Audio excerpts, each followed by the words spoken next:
dalam keadaan sehat walafiat ya nak. Alhamdulillah hari ini kita dipertemukan oleh Allah dalam pelajaran IPS. Baiklah anak-anak ustazah, sebelum kita memulai pelajaran pada hari ini, marilah kita bersama-sama membacakan basmalah. Bismillahirrahmanirrahim. Anak-anak ustazah, pada pertemuan hari ini kita akan membahas satu persatu benua-benua yang ada di dunia. Kemarin anak-anak ustazah sudah menyebutkan ada 6 dan 5 benua. Semuanya betul, tetapi yang akan kita pelajari pada hari ini adalah 5 benua. Yang pertama adalah benua Asia, benua Amerika, benua Afrika, benua Eropa, dan benua Australia. Berikutnya, daftar isi kita pada bab pertama adalah interaksi antar ruang benua Asia dan benua lainnya. Anak-anak ustazah semuanya, yang akan kita pelajari pada hari ini adalah letak dan luas benua Asia dan benua lainnya, kemudian kondisi alam dan dinamika kependudukan negara di dunia, dan selanjutnya pengaruh perubahan ruang dan interaksi antar ruang di benua Asia dan benua lainnya. Baiklah anak-anak ustazah semuanya, sebelum kita membahas tentang letak dan luas benua Asia dan benua lainnya, ustazah akan mengulang lagi ya, apa itu benua? Ada yang ingat apa itu benua, nak? Oke, kalau tidak tahu, ustazah ulang lagi ya, nak. Benua adalah merupakan daratan yang luas pada permukaan bumi. Kemudian benua itu terbentuk dengan proses yang sangat panjang dengan peristiwa alam. Nah, benua itu bisa kita lihat dengan menggunakan globe atau peta yang seperti ini ya nak. Nah dari sini kita bisa melihat ya nak, bahwa benua Asia adalah benua yang terluas, kemudian benua Amerika, Afrika, Eropa, dan Australia. Berikutnya, kita masuk ke kondisi alam dan dinamika kependudukan di dunia.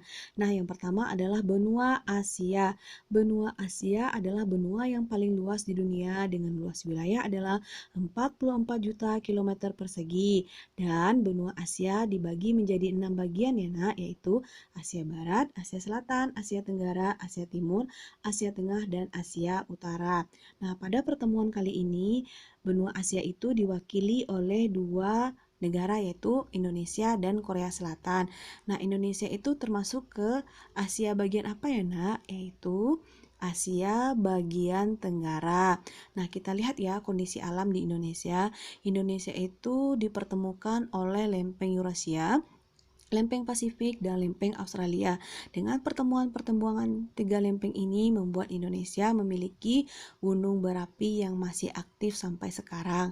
Dan kemudian terdapat 3 kawasan flora dan fauna serta beriklim tropis. Ada yang tahu apa itu iklim tropis? Iklim tropis adalah sebutan bagian daerah yang memiliki suhu hangat dan disinari oleh sinar matahari sepanjang tahun. Nah, iklim tropis berada di garis ekuator atau khatulistiwa, memiliki luas 40% dari total luas permukaan. Nah, jadi beruntunglah kita tinggal di Indonesia yang kaya akan sumber daya alam dan apapun yang kita tanam bisa tumbuh dengan subur. Dan di Indonesia ini memiliki 2 musim ya nak, yaitu musim kemarau dan musim hujan. Musim kemarau berlangsung antara bulan Maret sampai September, kemudian musim hujan berlangsung antara Oktober dan Februari. Selanjutnya kita masuk ke Korea Selatan. Korea Selatan ini termasuk Asia bagian apa ya nak? Yaitu Asia bagian timur. Nah, di Korea Selatan ini terdapat titik yang paling tertinggi di Halanshan dan pegunungan Taebak. Kemudian di Korea Selatan memiliki hutan tropis di sepanjang pantai selatan dan pulau Jeju. Selanjutnya iklim sedang dan 4 musim. Apa itu 4 musimnya nak? Yaitu musim semi, musim panas, musim gugur, dan musim dingin. Kita masuk ke kondisi kependudukan. Perhatikan piramida penduduk benua Asia ya nak.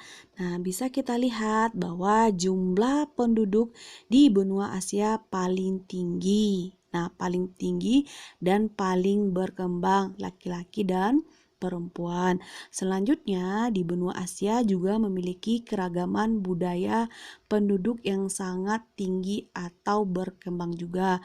Kemudian, kegiatan ekonomi penduduk didominasi oleh sektor agraris dan industri. Kondisi alam benua Amerika. Nah, kita masuk ke benua Amerika ya. Benua Amerika adalah benua yang nomor 2 terluas di dunia. Dengan luas wilayah adalah 42 juta kilometer persegi. Dengan jumlah penduduknya sekitar 873 juta jiwa ya nak. Kemudian benua Amerika ini dibagi menjadi dua bagian, yaitu bagian utara dan bagian selatan.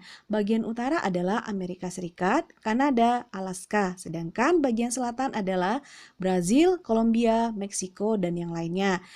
Pada benua Amerika Serikat ini terdapat dua golongan masyarakat, yaitu golongan pribumi dengan suku Indian dan golongan pendatang dengan kulit putih dari Eropa. Kita lihat kondisi alam pada Amerika Serikat ya nak. Amerika Serikat memiliki 4 musim, yaitu musim semi terjadi pada bulan Maret sampai Mei. Musim panas terjadi pada Juni sampai Agustus. Musim gugur terjadi pada September sampai November. Dingin terjadi pada Desember sampai Februari. Dan topografi sangat beragam seperti pegunungan, gurun, dataran rendah, dan glaster. Kemudian kenampakan alam yang terkenal dengan sungai Mississippi, air terjun Niagara, dan lembah Grand Canyon. Kemudian Chili. Chili adalah negara yang terpanjang dan tersempit di dunia. Kenampakan alam yang terkenal dengan yaitu gurun Atacama. Dan 2/3 bagian utara Chili terletak di atas lempeng Nazca. Sekarang kita memperhatikan kondisi kependudukan Amerika Utara dan Amerika Selatan. Amerika Utara didominasi oleh negara-negara maju seperti Amerika Serikat dan Kanada. Kemudian di Amerika Utara itu laju pertumbuhan penduduknya masih sangat rendah. Sementara perkembangan teknologi dan pendidikan sangat maju di Amerika Utara. Kita lihat lagi perbandingan dengan Amerika Selatan ya.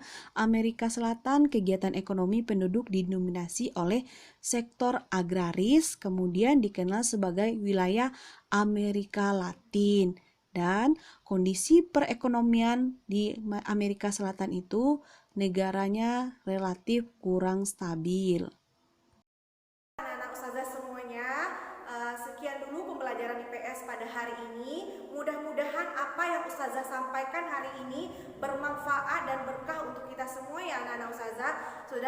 Ustazah akhiri dengan membacakan Alhamdulillahirabbil alamin.